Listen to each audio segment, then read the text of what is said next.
Moi, je suis français. Et je suis fier d'être français.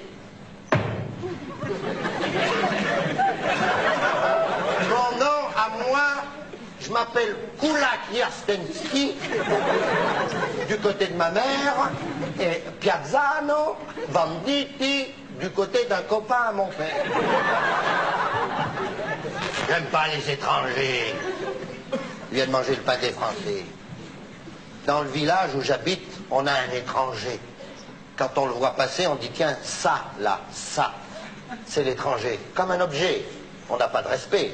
Quand on a du respect pour un être humain, on dit pas ça, là, c'est pas ça. Non, non, on dirait ce monsieur. Quand sa femme passe, l'étrangère, baissant la tête, on dit celle-ci, c'est l'étrangère. Ça vient de manger le pain des Français.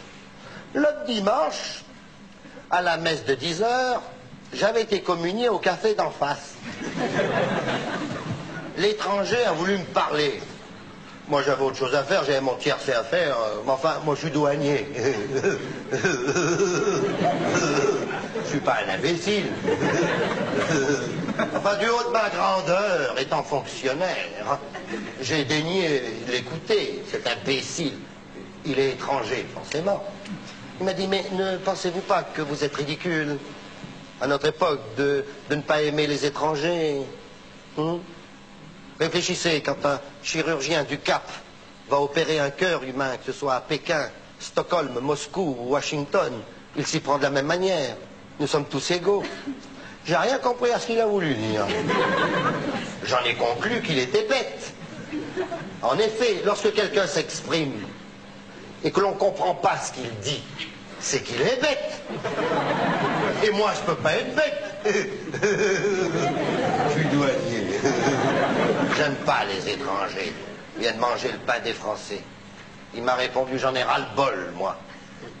Votre pain et de votre France. Je m'en vais. Il fout le camp. Il a pris sa femme, ses enfants, sa valise. Il est monté sur un bateau.